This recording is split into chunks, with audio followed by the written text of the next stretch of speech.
बहुत सारे आपने असेंबली इलेक्शंस देखे हैं, इस वाले असेंबली इलेक्शन में क्या अलग लग रहा है? एक चीज तो बार बार कही जा रही है कि पहली बार थ्री कॉर्नर फाइट दिख रही कई सीटों पर, भाजपा और कांग्रेस के अलावा आम आदमी पार्टी। उसके अलावा क्या डिफरेंट है? अगर आपको बताया जाए कि ये 3 या 5 चीजें इस बार के गुजरात इलेक्शन में नई है या अलग है, तो वो क्या होंगी? सबसे पहला जो नई बात है वो ये है कि वोटर्स जो है, मतदार, उनके एजेंडे को फॉलो करना पड़ रहा है राजकीय पार्टियों को। पहले ऐसा नहीं होता था, सेट करते थे राजकीय पार्टियां और हम लोग उनको फॉलो करते थे। अभी ऐसा नहीं है, नंबर 1। नंबर 2, इस बार मैं सौराष्ट्र की बात कर रहा हूं, इस बार हर वोटर्स को अपने वोट की कीमत समझ में आ गई है। पहली बार मैं ऐसा महसूस कर रहा हूं कि कोई भी प्रलोभन किसी वोटर्स को बहकाने के लिए काफी नहीं है।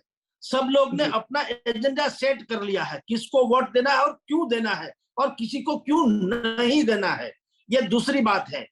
तीसरी बात जो है, वो पहली बार गुजरात के राजकीय इतिहास में हुआ है कि ऐसा कोई थर्ड फोर्स पहली बार आया है मैदान में, जिसको आम आदमी पार्टी के स्वरूप में, कि लोगों को शुरू में ऐसा लगा था कि ये ऐसा ही कोई पक्ष है जो हम चाहते थे, हमारे मन की बात जो है वो ये आज पार्टी ने कही है। तो ये थर्ड चेंजिंग था। चौथा था, सबसे पहली बात की अस्तित्व का सवाल कांग्रेस में और भारतीय जनता पार्टी में। भारतीय जनता पार्टी में अपनी इज्जत बचाने यानी साख बढ़ाने की लड़त है और कांग्रेस में अस्तित्व का जंग है। ये 5 प्रकार का एक नया आयाम इस चुनाव में देखने को मिल रहा है। Gopi, I repeat the same question. आप 2002 के बाद से 2002 इंक्लूडिंग इलेक्शंस कवर कर रही हैं गुजरात में। कौन से ऐसे 3 या 5 फैक्टर्स हैं जो इस बार आपको नए दिख रहे हैं, जो जगदीश भाई ने गिनवाए उसके अलावा, या उसमें आप कुछ कहना चाहें?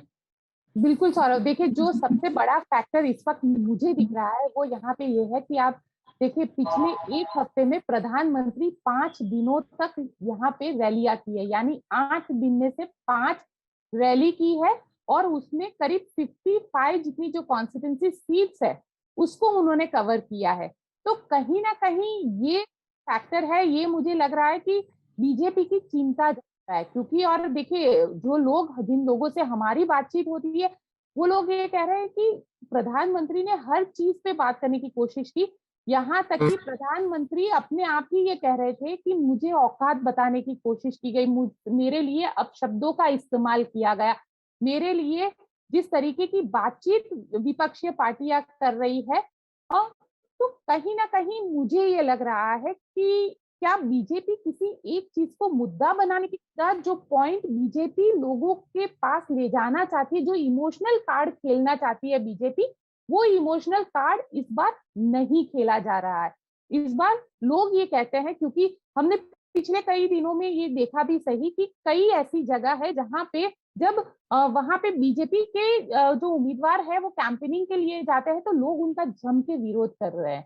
और ऐसा सिर्फ बीजेपी के साथ नहीं हो रहा है, जो कांग्रेस के एमएलए है वो भी जा रहे हैं तो उनका भी विरोध किया जा रहा है। तो कहीं ना कहीं जो एंटी इनकम्बेंसी की इफेक्ट है वो यहाँ पे दिखती है। और देखिए आम आदमी पार्टी एक बड़ा फैक्टर इसलिए भी मैं मान रही हूँ क्योंकि मैंने ईसुदान का एक स्टेटमेंट आज पढ़ा और ईसुदान ने ये कहा कि मैं चुनाव होने के बाद अगर एमएलए बनता हूं तो मैं बिकूंगा नहीं।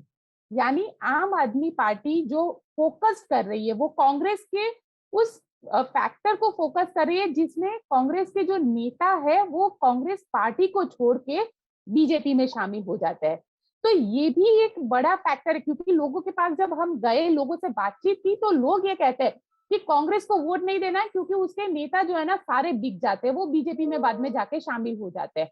तो एक इंप्रेशन जो अरविंद केजरीवाल बनाना चाहते थे वो यहाँ पे बनता हुआ दिख रहा है, क्योंकि लोगों में वो इंप्रेशन चला गया है कि कांग्रेस के नेता बिक जाते हैं।